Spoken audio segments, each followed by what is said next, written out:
할렐루야. 네. 오늘 말씀의 제목이 아들남들 공동체입니다. 반갑습니다. 먼저 기도하겠습니다. 하나님, 우리 평양신학교 선지생도들과 함께 하나님께 예배드릴 수 있도록, 또 하나님께 말씀 선포할 수 있도록 인도하심을 감사를 드립니다.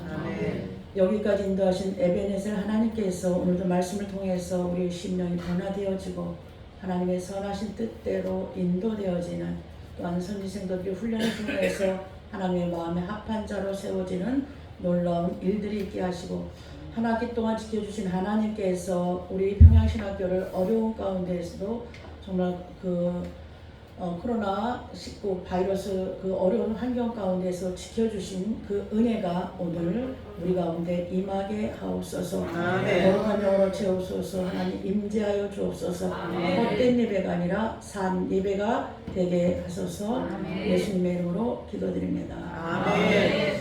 예, 제가 궁금하시죠? 반갑습니다. 저는 동서노에 소속해 있고요. 동서노의 부노회장입니다. 그리고 경기도 이천에서 성지교회를 담임하고 있고, 목사 연차는 지금 계산해 보니까 15년 차네요. 2007년도에 안수를 받아가지고 동서노에서 안수를 받아서 지금까지 한 군데에서 심을 하고 있고요. 하다 보니까는 교회가 큰 공동체는 아닙니다. 작은 공동체이지만 이제 시골 목회라는 것이 또 도시 목회하고 달라서 한 분을 파야 되겠더라고요. 왜냐면 제가 5년이 지나고 7년이 지나고 10년이 지나가니까 많은 시골이니까 변화는 없지만 이제 사람들이 인정을 하기 시작을 하고, 또 교회가 뿌리를 박으면서 지역 안에서 또 그 선교적인 일들도 감당을 하는 그런 측면들이 많이 있고요. 이제 저는 우리 이종호 목사님이 조금 잘 아시는데, 이천 지역 이제 여교육자와 또 지역에서 좀 일을 했었습니다. 지역에서 일을 하다 보니까 이제 감투를 쓰다 보니까 사람이 조금 변화가 되어져요. 그래서 다시금 이제 본질로 돌아가자, 이렇게 말씀을 조금 공부를 해보자 해갖고 지금 박사 1학차입니다. 그래서 아직 이제 구약 신학 쪽으로다가 제가 연구를 하려고 이제 공부를 지금 여러분처럼 지금 하고 있습니다. 그래서 이제 강의는 경험은 많지 않고, 이제 이천에 있는 신학교 또 외국인들을 상대로 강의를 좀 했었는데, 제가 이제 작년, 재작년에 딸이 좀 많이 아프면서 딸을 간호하다 보니까 좀 그런 일들을 내려놓게 되어졌습니다. 그래서 오늘 다시 이렇게 불러주셔서 감사합니다. 오늘 아들남 공동체라는 오늘 본문을 통해서 은혜를 받고자 하는데, 우리 사도 바울은 그 성경적인 신앙을 구사하기 위해서 목양 일념으로 오직 예수 그리스도밖에 없음을 고백을 합니다. 사도 바울이 고백한 것이 세 가지입니다. 첫째는 예수 그리스도 외에는 다른 이름을 준 적이 없다라고 그의 사역 가운데에서 계속 얘기를 합니다. 이 예수라는 예수 그리스도를 전하다 보니까 핍박을 받게 됐고요.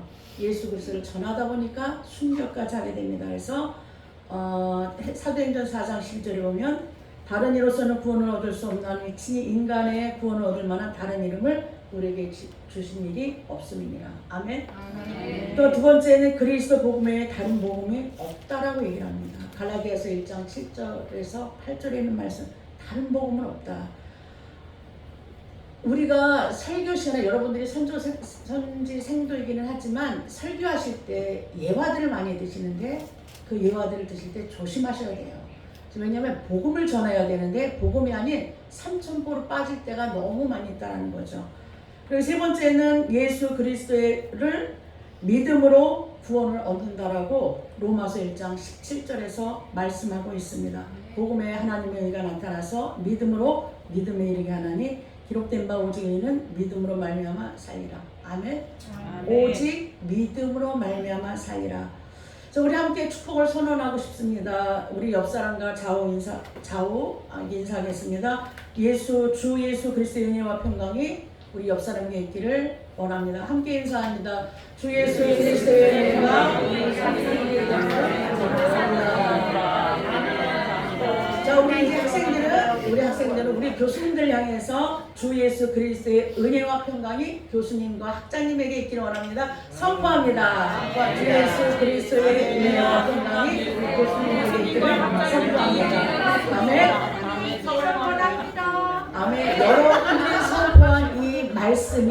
이 능력이 되어져서 복의 복으로 임하기를 축복합니다. 우리의 입술은 능력이 있습니다. 우리의 입술이 어떻게 사용되어지느냐에 따라서 하나님께서 역사하기도 하고 사단이 역사하기도 한다는 겁니다. 물론 심령의 토양을 통해서 선포되는 언어가 그 영향이 다르게도 나타나지만 여러분들은 예수의 이름으로 오직 예수의 복음만을 위해서 말씀 안에서 축복을 선포하시기를 주님의 이름으로 축원드립니다. 오늘 본문의 다윗의 도피 생활 중에 도망친 곳에서의 현장입니다. 다윗은 한때 블레셋 장수 골리앗을 물리친 국민적인 영웅이기도 했습니다. 사무엘상 17장 45절에 보면 너는 칼과 창과 단창으로 내게 오지만 나는 만군의 여호와의 이름 곧 내가 모욕하는 이스라엘 군대의 하나님의 이름으로 내게 가노라라고 선포를 합니다. 이스라엘 군대의 하나님의 이름으로 주 예수 그리스도의 이름으로 사단이 떠나가고 주 예수 그리스도의 이름으로 내가 하고자 하는 내가 그 이름을 가지고 선포할 때 여러분들에게 그 말씀이 능력이 되어져서 복이 되어져서 성령의 울타리가 쳐줌을 믿으시기를 바랍니다. 자, 하나님의 영에 사로잡혀서 감동되었던 다윗 그 담대하고 용맹스러웠던 그의 어록입니다. 여호와의 이름으로 군대의 이름으로 내가 내게 가노라. 이런 믿음이 고백이 위기로 흔들릴 때 교회의 공동체가 고백하는 간증이 되기를 축원을 드립니다. 우리 평양신학교에도 여호와의 군대의 이름으로 선포할 때 이 학교의 어려움 또는 학교가 기도하는 것들이 이루어지기를 축복합니다.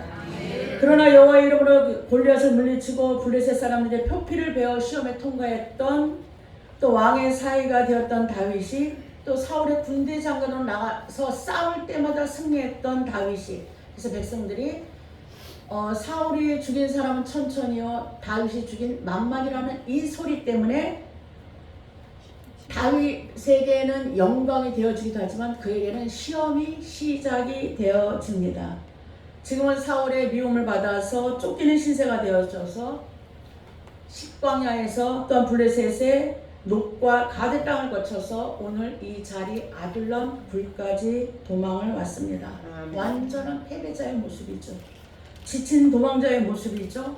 다윗이 아둘람 굴에 들었을 때 그 소식을 듣고 많은 사람들이 모였는데 오늘 본문에서는 400명이 모였다고 했습니다. 오늘 아둘람 굴의 공동체이만 하나님의 은혜와 또한 사도 바울이 초대교회 공동체에서 임했던 영적 진리가 무엇인가를 오늘 살펴보고자 합니다. 아둘람 굴은 환난당한 모든 자들이 모인 곳이었습니다. 그 아둘람은 여성명사로 산의 요새라고 라는 의미가 있는데 당시 다윗만이 핍박을 받은 것이 아니라 정치적인 특종으로 인해서 그 많은 사람들이 특권층을 제외하고는 많은 사람들이 고통당하던 시기입니다. 사울로부터 정치적으로 고통을 당하는 사람들 또한 경제적인 압박을 받는 사람들 사회적인 소외와 수탈을 당하는 사람들 또한 사울의 핍박을 피하기 위해서 이 사람들이 아둘람굴에 모였습니다. 자, 신약의 아둘람굴은 주 예수 그리스도의 몸된 교회입니다. 마지막 때의 환난으로부터 보호처와 피난처가 되는 교회를 의미합니다. 우리 학우님들 산 넘어 산의 위기들이 넘쳐납니다. 우리가 코로나19의 영향으로부터 고립된 예배를 드렸던 우리 교회의 위기와 또 예배의 정체성을 잃어버렸던 현재 성도들의 모습 또한 정신적으로 아픔을 겪는 많은 사람들 또한 경제적으로 고통당하는 사람들요. 러시아와 우크라이나의 전쟁 때문에 경제적으로 또 식량적으로 유럽 파동 때문에 많은 사람들이 고통을 받고 있습니다. 그것뿐만이 아닙니다. 기근과 재난 때문에 또 알 수 없는 고통 때문에 환난을 당한 사람들이 모이는 것이 바로 아둘람 공동체이고 교회입니다.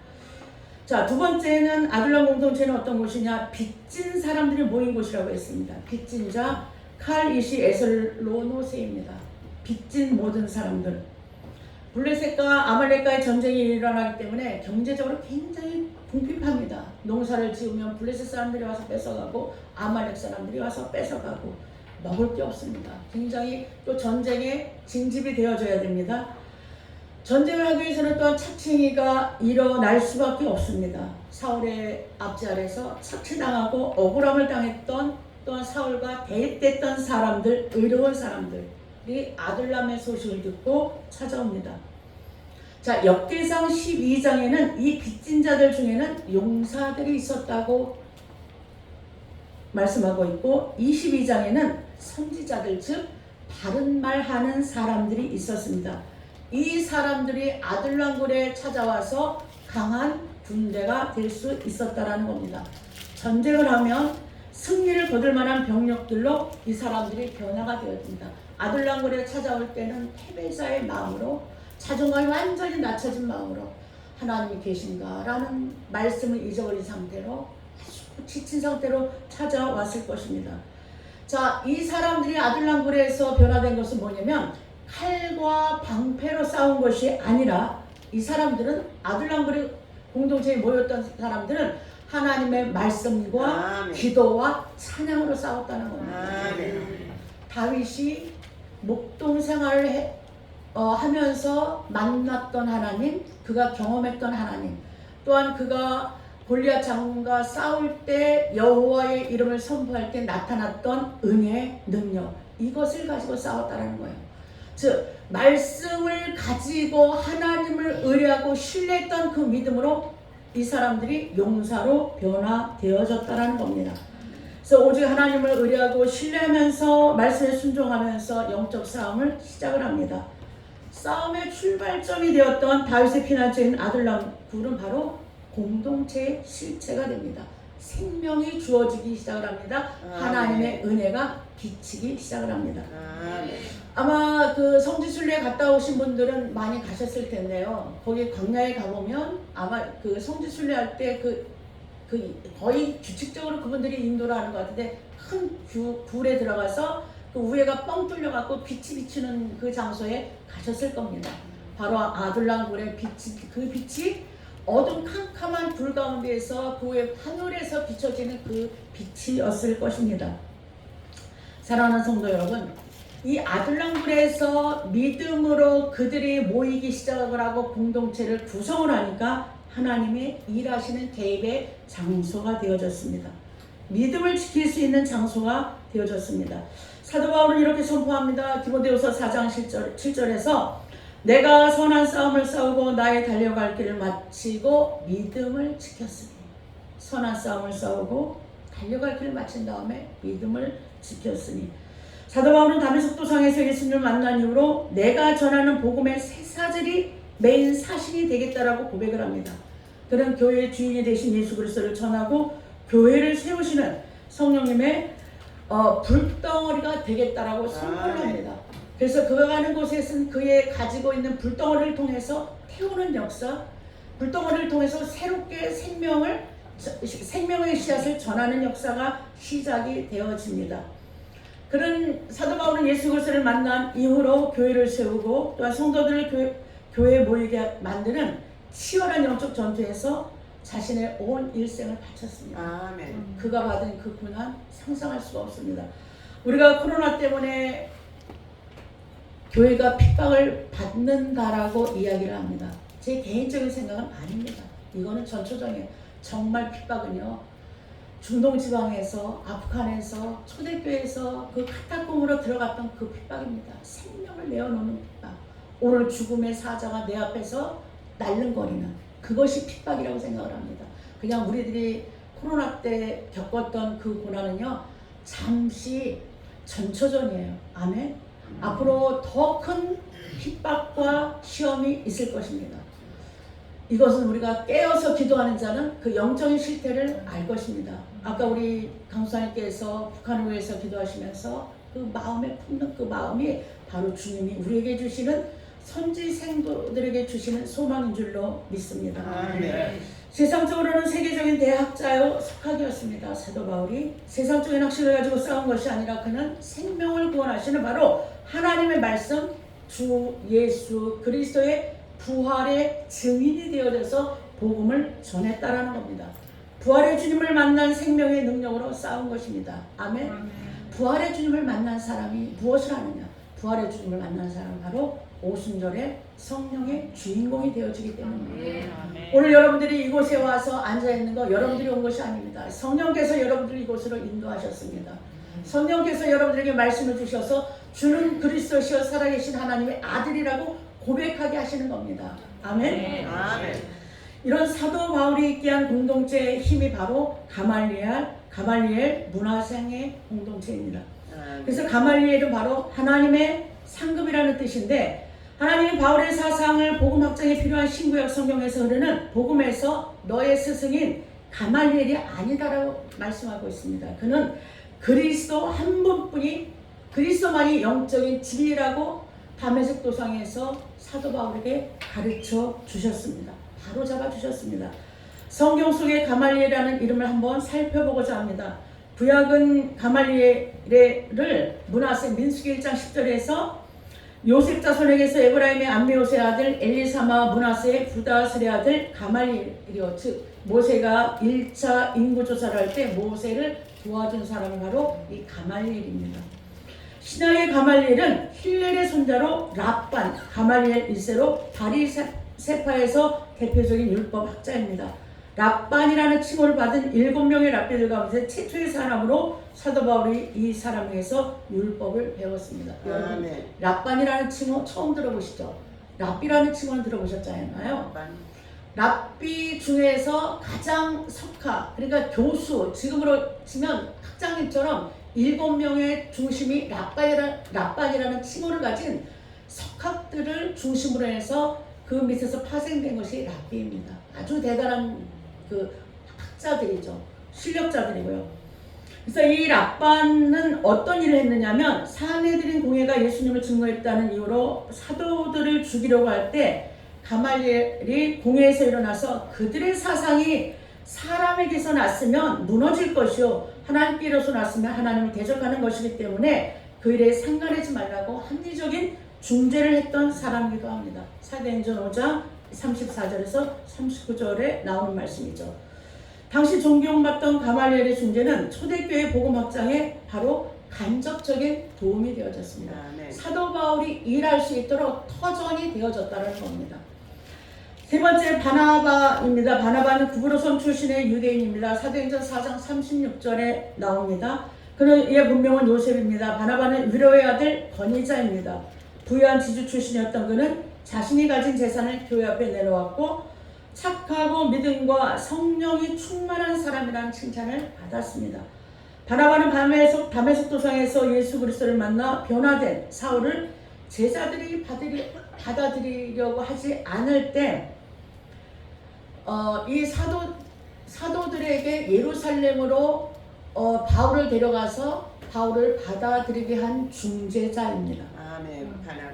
또 바울을 변호해 준 사람입니다. 또 그는 안디옥에서 초대 담임 목사로 사역하던 중에 다소에 있던 바울을 데리고 와서 예루살렘에 와서 사람들을 가르치고 무리들을 가르치면서 이들의 안디옥에서 가르쳤던 이들이 바로 그리스도인, 크리스트라는 이름을 부르게 했습니다. 하나의 전환점이 된 사람이 바로 바나바입니다. 그래서 바울과 함께 구제금을 가지고 예루살렘에 전달하는, 안디옥에서 예루살렘에 전달하는 중요한 책임을 맡기도 했고, 전승에 의하면 가말리엘의 그 후예들은 그 선지들은 제자들은 사도 바울, 바나바, 스데반 집사라고 합니다. 그러니까 스데반과 바나바와 사도 바울이 같은 그 가말리엘 문화생이라는 전승이 있다고 합니다. 자, 가말리엘은 그리스도의 탄생을 기다리다가 아기 예수님을 품에 안았던 시므온 아들입니다. 여러분 요한복음에 나온 시므온 생각나시죠? 그 아들이 바로 이 가말리엘이라고 합니다. 그의 부친은 아기 예수가 성전에 들여졌을 때 그리스도를 보기 전에는 죽지 않겠다던 부친인 시므온과 바로 조부 힐렐의 뒤를 이어서 랍반의 호칭을 받은 가말리엘은 3대째 랍반 가문의 후예로서 그는 평생의 문화생을 1000명이나 배출했다고 합니다. 아멘. 1000명이나 배출하면서 가말리엘 문화생들을 통해서 바리새인들이 왜곡된 시야로다 예수님을 핍박하기도 했지만 이들이 그 바른 신앙을 통해서 그들이 알지 못했던 신앙을 통해서 성령이 들어가면서 초대교회 사도들이 초대교회 집사들이 세워졌다는 사실입니다. 또 구약 강야 교회에서 모세에게 큰 동역자가 문하세 지파 가말리엘이었던 것처럼 신약 시대에는 교회에서 사울이 예수 그리스도를 만나는 바울이 되기까지 가말리엘은 당대 최고의 엘리트였으며 산헤드린 공회원이었습니다. 가말리엘은 백성들로부터 가장 존경받는 랍비가 아닌 랍반, 우리들의 선생이었고 그는 요한과 베드로가 잡혀 공회에서 죽이려 할 때 그들을 구해낸 사람이었습니다. 사랑하는 선생님들 여러분, 이 사실에서 놀라운 것은 니고데모와 아리마대 요셉은 예수님께서 재판을 받을 때 변호한 사람이었습니다. 아멘. 또 가말리엘은 베드로와 요셉을 살린 사람이었고 또한 그의 제자들을 예수님께서 사용을 하셨습니다. 예수님의 제자들이 가말리엘의 문화생들과 세례 요한의 제자들이었다는 사실입니다. 아멘. 그의 제자 스데반은 제사장들 앞에서 죽음을 당하면서 위대한 명설교로 예수 그리스도를 증거한 사람이었고 수제자 사도 바울을 사용하셔서 성경을 완성하면서 부활론과 교회론의 교리를 완성시켰습니다. 사도 바울의 위대함입니다. 오늘 우리들이 교회가 지속될 수 있는 것은 이러한 교회론이나 구원론의 사도 바울의 영향이 지대한 영향을 끼치고 있습니다. 또한 성령께서는 그의 제자 바나바를 사용하셔서 복음의 세계화의 전초기지인 안디옥에 교회를 세우고 복음의 세계화를 이루셨습니다. 이는 가말리엘을 미리 예비하심으로 이루어진 주님의 역사, 성령님의 인도하심이었고 가말리엘은 자신의 아버지 시몬처럼 니고데모나 아리마대 요셉, 산헤드린 공회원처럼 성경에서 직접적으로 보여지는 사건을 기록하고 있지만 가말리엘이라는 인물은 그들과는 달리 보이지 않는 곳에서 간접적으로 주님의 공생애에 보탬이 되었고 어떤 제자들보다도 보이지 아니하는 큰 일을 한 사람이 바로 가말리엘입니다. 가말리엘 제자들이 없었다면 성경이 완성되는데 더 많은 시간이 걸렸을 것이고 복음이 세계화되어 우리들에게 전해지는 많은 시간이 걸렸을 것입니다. 아마 지금 교회의 개혁을 통해서 세계사에서 역사에서 개혁을 통해서 이 사도 바울의 위대함이 더 나타나는 것은 이러한 바탕이 있었기 때문입니다. 다른 신앙이죠. 우리 여기서도 보면 생동적인 모습, 살아있다라는 거잖아요. 화합적 일치가 되어져야 되고 애인, 자리, 봉사. 사도 바울이 자비랑 선교를 통해서 세계 선교의 시초가 되어진 것처럼 그가 세계 선교를 감당할 때 바나바가 서포트해 준 것처럼 여러분들은 이 우리 평양신학이라는 공동체에서 혼자 하는 것이 아니라 사역은요 같이 하시는 거예요. 함께 기도해 주는 거, 함께 가는 거. 그래서 학교를 졸업한 후에 보면 동기들은요 스스럼 없이 이렇게 대화가 되어지고 스스럼 없이 만나지만 목사 연차에서 지금은 조금 덜하지만 제가 한 15년 전만 해도요 목사님들 계시면 옆에 가지도 못했어요. 전도사 때는. 목사님 그랬죠 옛날에는. 목사님들 가서 어디 옆에를 갑니까? 근데 지금은 1년도 안 된 목사들이 어깨가 힘이 들어가고 같이 놀자고요. 하나님은 질서의 하나님이세요. 아멘. 또한 하나님은 신실하세요. 아둘람 공동체에 다윗에게 모여들었던 사람들이 핍박을 받았던 사람들이 불량배들이 모여든 것이 아니에요. 모였던 사람들, 소외된 사람들, 버림받았던 사람들, 하나님을 알되 하나님을 아는 사람들이 모여들었다는 겁니다. 하나님께서는 그들을 한 사람 한 사람 불러서 유대 땅에 다윗 왕조를 세우시고 하나님의 나라를 건설하세요. 아멘. 하나님 오늘 여러분들을 부르신 것은 각각 있는 처소에서 필요하니까 여러분들을 부르신 거예요. 제가 오늘도 예배를 드리면서 하나님의 은혜가 참 너무너무 하나님의 은혜가 감사한 거예요. 저 같은 사람이 이곳에서 세워질 수 있다는 것도 감사하지만 선지생도가 되어져서 주님의 일을 할 수 있다는 것. 사실 이제 여러분들이 현장에 나가면 어려운 일들 정말 많습니다. 특히 개척을 하게 되면 더군다나 지금은 개척하기가 정말 어려운 시대잖아요. 그런데 동역자가 있으면, 협력자가 있으면 쉽다라는 거예요. 여러분을 위해서 기도해 줄 수 있는 사람, 여러분들을 위해서 눈물로 하나님 앞에 아릴 수 있는 사람, 또 내 주위에 하나님을 신뢰하는 사람이 있으면 믿음으로 나가잖아요. 그러니까 어떤 사람을 만나느냐에 따라서 내 믿음이 올라가기도 하고 내 믿음이 떨어지게 돼요. 그러니까 누구를 만나서 어떤 얘기를 하느냐에 따라서 심령의 공감이 사라지기도 하고 채워지기도 한다라는 겁니다. 자, 스데반 집사를 죽이는데 앞장섰던 사울이 희심한 이후에 제자들에게 와서 교제를 청했을 때 사도들은 모두 피했습니다. 죽일 놈이잖아요.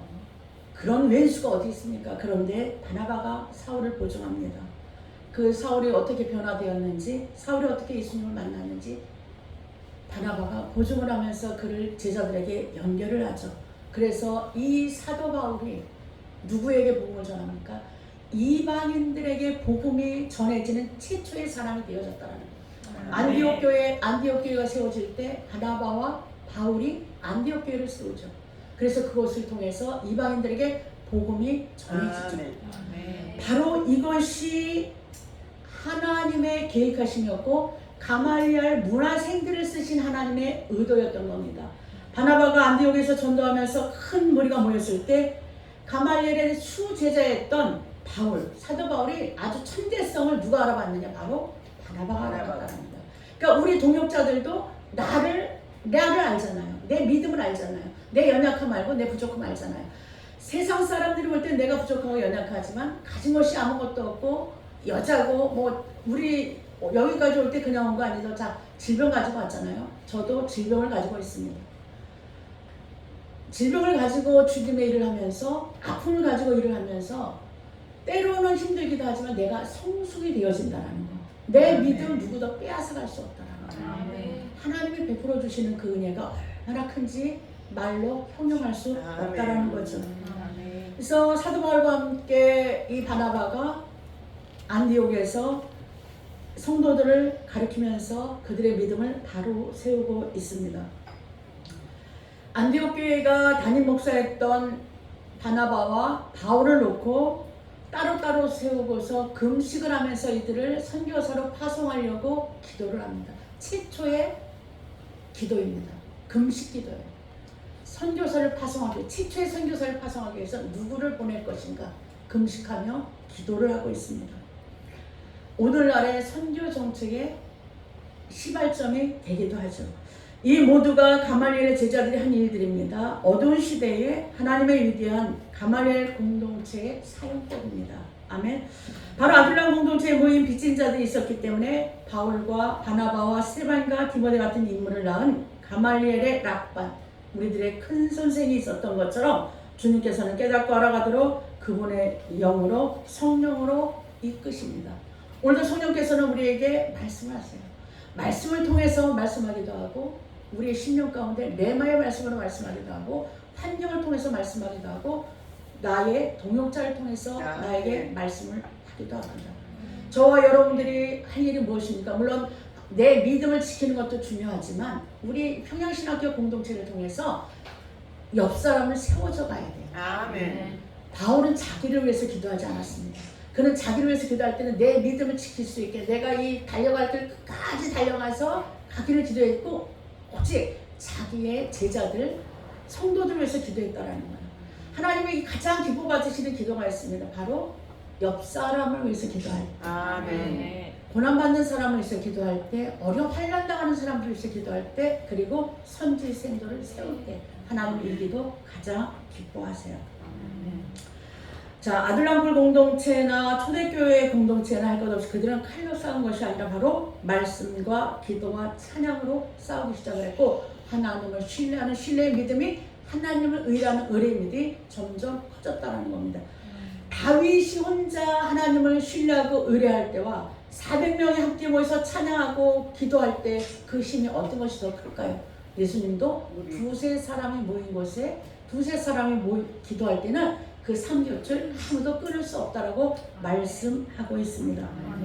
다윗에게 모여든 그때부터 교회가 탄생을 했고 또한 그때부터 싸움은 이미 시작이 되었고 승리의 승리가 보장된 싸움이 교회로부터 시작이 되어지는데 이 승리가 보장된 싸움이 아둘람굴에 나와서 그 다음에 고난이 끝났을까요?